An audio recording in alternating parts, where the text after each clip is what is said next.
Yo, what's up? Welcome back to another episode of the Swiss College Football Friday. Got 4 bowl games here. A couple disclaimers. If you're in the Discord, just disregard Shipley. That's E-Ship. He's completely gone off his medication. He's trying to get people to bet Pistons money line with him. Claims he's going to bet the Pistons money line every game until it hits. We're worried about him. Just if you're in there, be careful with the guy named E-Ship. Anyway, so we got 4 bowl games lined up. Let's get into it. Welcome to the Swiss. The Swiss.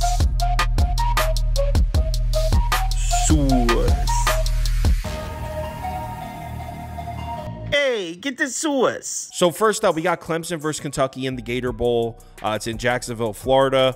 This line is now Kentucky plus 4.5. It's been bet down from 5. I'm actually seeing 4s pop up, so the line's definitely moving towards Kentucky. Total sitting at 44.5. Action's coming in on the Wildcats here. Tickets leaning towards Kentucky. Sharp action also leaning towards Kentucky according to the data. And as I said, the line did react. It was at 5. It dropped down to 4.5. Consensus line as I'm recording this is 4.5, but I'm seeing 4s pop up, so I wouldn't be surprised if by the time you're watching this video, the line is now 4. So let's talk opt-outs, and it looks like Clemson's going to be missing 5 starters. They're missing a safety who's tied for the team lead in pass deflections. They're also missing a corner who's the guy he's tied with. So they're missing a safety and a corner from that secondary. Bo Collins, he's the wide receiver 3. He's actually, he spent most of the year at wide receiver 2 because Antonio Williams was hurt. But he's actually the wide receiver 3 on the depth chart when everyone's healthy. Jeremiah Trotter Jr., as we know, huge piece. He opted out, led the team in tackles. They're also missing a D tackle, a piece from the defensive line there, who has 5 sacks on the season. So 5 pieces missing for Clemson, 4 key pieces from that defense. Kentucky, on the other hand, it looks like is only going to be missing 1 starter, edge rusher Keaton Wade, and he only has 1 sack on the season.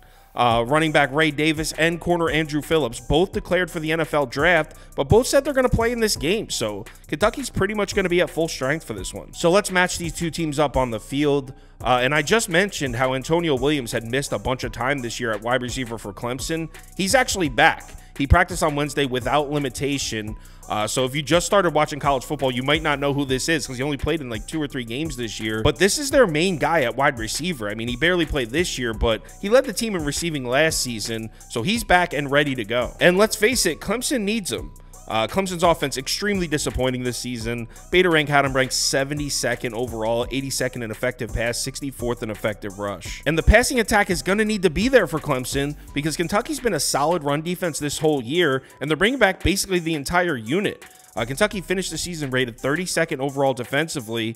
Oh, no, I'm sorry, 32nd in effective rush, all the way back at 71st in effective pass.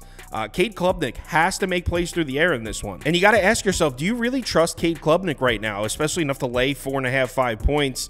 Because this kid really struggled away from home this year. I know this technically isn't a true road game, but it's definitely not a home game either. In Cade Klubnik's 5 road games this year, just 5 passing touchdowns and 5 interceptions, a 114.7 passer rating. And remember, we're talking college numbers here. 114.7 in the NFL looks great. In college, that's a bad passer rating. Clemson is just 2-3 in their 5 road games this year, averaging just 17.6 points per game in regulation. So this offense has been bad away from Death Valley. Makes it really difficult to consider laying 4.5 points. Now, to be fair to Clemson, that defense is good enough to cover a number like this by themselves without any offensive help. But we mentioned they're missing 4 main pieces from it.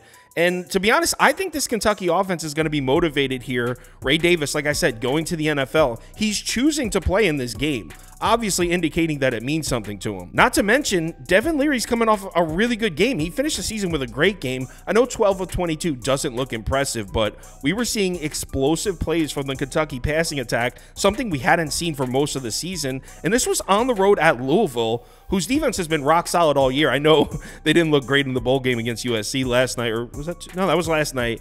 But Louisville's defense, especially at home, has been great this year.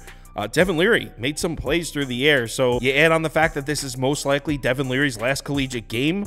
I expect them to come into this one with some confidence. I like Kentucky's offense to move the ball in this one. I think they got a chance to win outright. I think the public has this one right. I'm taking the points. Give me Kentucky plus 4.5. Might even sprinkle a little bit on the money line for fun. Next game. Oregon State versus Notre Dame in the Sun Bowl. Notre Dame is now laying 6 points, and that's down from 6.5. And that kind of just moved because this number was at 6.5 earlier today, as recent as 3-4 hours ago. I'm recording this on Thursday evening. So this line just moved in the last few hours. Total sitting at 41.5. Looking like a bit of a pros versus public setup here, according to the data. We got public slightly leaning towards Notre Dame. Sharp action seems to be leaning towards Oregon State. Like I said, line dropped from 6.5 down to 6 earlier today. Let's talk inactives, and this one is crazy. For those of you who hate bowl season because of opt-outs, you're going to hate this game. It's tough. I mean, Oregon State, quarterback, backup quarterback, running back, wide receiver 2, tight end 1, left tackle, left guard, right tackle. They're on defense, they have their main linebacker out, safety, corner, even their kicker pieced. The entire Oregon State team is gone, specifically on the offensive side, all gone. But before you run to bet Notre Dame, take a look at their side because it's almost the same thing. I mean, not quite as bad. Sam Hartman gone, Estime, tight end, right guard, right tackle. On the defensive side, there's a safety gone, a corner, a linebacker. Check this out. On the offensive side of the ball, Notre Dame is missing 11 of their top 12 offensive players in terms of snap count. I got that from Action Network. 11 of the top 12 Notre Dame offensive players in terms of snap count are out in this game. So I'm not wasting any time talking about this. Both offenses completely gutted. Both these defenses were pretty good. I mean, Oregon State much better at home, but I guess I'll take the under at 41.5. I mean, I don't know if I'll actually bet this. Next game. Memphis versus Iowa State in the Liberty Bowl. These two teams actually played in this exact game back in 2017. Iowa State won that game 21-20. I mean, that was 6 years ago. Means nothing. Just thought it was interesting enough to mention. In this one, Iowa State is laying 10.5 points, and the total's all the way up at 57.5. Action was coming in all over Iowa State earlier in the week when the line was down at 9.5. Looks like as soon as it moved to 10.5, we're starting to see some sharp action coming in, buying back on Memphis. I'm thinking we might see this number even out at 10 by kickoff, but I'm not seeing it yet. As of right now, I'm seeing 10.5s across the board. Let's talk inactives. A couple pieces missing from the offensive line for Memphis, but Seth Hennigan's going to play at quarterback. Blake Watson's going to be at running back. So the main weapons for Memphis offensively will be out there. On the defensive side, they're missing a couple pieces from the secondary, a corner and a safety. Iowa State is missing their top 2 running backs. Technically, according to their depth chart, this is RB1 and RB2. But actually, their third string running back led the team in rushing yards. But in terms of carries, he's the third guy on the depth chart.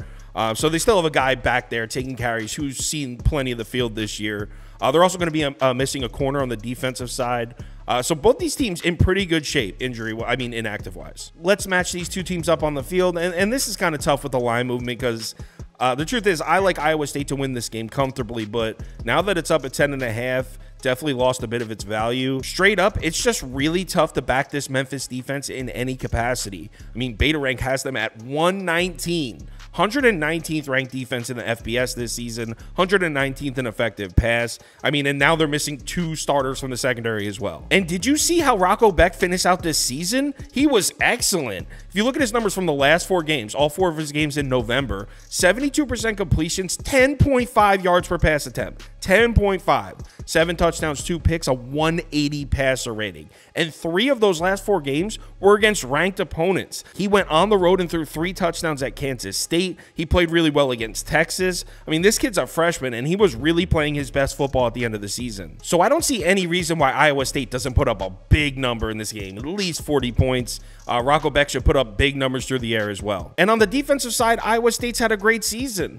This will probably be the best defense Memphis has seen all year. Cyclones are a top 25 defense. They're 21st overall according to Beta Rank, 28th in effective pass, 25th in effective rush. Right now, you're probably watching this video thinking, Kyle, how is this line only 10.5? Because on paper, Iowa State should beat Memphis by 20 points at least.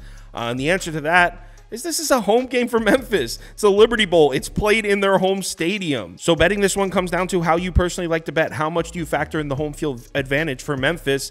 Because on paper, Iowa State should win this by 14 plus. So I completely understand if you're taking Memphis in the points. I mean, they'll be up for this one. The crowd will be on their side, but I'm backing the better head coach and the better team.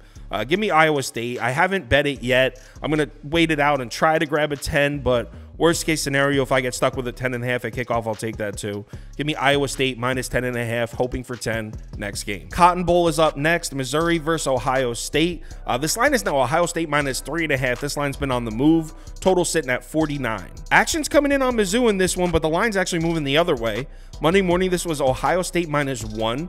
It's now at Ohio State minus 3.5. Now, I know this looks like reverse line movement, but a lot of Buckeyes have opted into this game throughout the week. Some guys who were on the fence, we didn't know if they were going to play. It looks like most of those guys are playing for Ohio State, so that's probably the reason for the line movement. No opt-outs for Mizzou. Eli Drinkowitz says he expects the entire team to be on the field. They are going to be without a corner, but that's because he's injured, not because he's opting out. On the Ohio State side, it's really not as bad as you think. I mean, obviously, Kyle McCord's gone. Marvin Harrison Jr. is gone. So everyone's kind of assuming that Ohio State's going to be gutted for this game. That's really not the case at all. Other than those two guys, pretty much every key piece is going to be there. There were a lot of question marks on the defensive side, but from what I'm reading, they're all playing. Buckeyes should have their entire defense on the field. And with all these guys playing, I'm on the Buckeyes here. A lot of action coming in on Mizzou, thinking Ohio State's going to be gutted. Like I said, that's not the case. Remember, Ohio State finished the season with the #1 rated defense in the country, according to Beta Rank. #1. Second in effective pass, 11th in effective rush. And like I said, it's looking like the entire unit is back. I'm laying the points here. I wish I grabbed it at a better number earlier, but I was scared of the opt-outs. I think this Ohio State team is good as hell. Marvin Harrison Jr. got all the hype, and deservingly so. He's awesome, but this is an elite defense, arguably one of the best defenses in the country. They got an NFL running back taking the carries in Trevion Henderson. Give me Ohio State minus 3.5. Is there a 3 available? Let me check real quick. As I'm recording this, I'm checking. Nope, 3.5. Actually, I'm seeing a 4 pop up on PointsBet, so I'm going to grab that now. Ohio State minus 3.5. If you want our top bets for all sports, parlays of the day, or you want to join our Discord, head over to KyleKirms.com. The information is right there on the homepage. College football bowl season coming to a close. Let's have a great Friday night here. Remember to bet responsibly, and I'll talk to you in the Discord.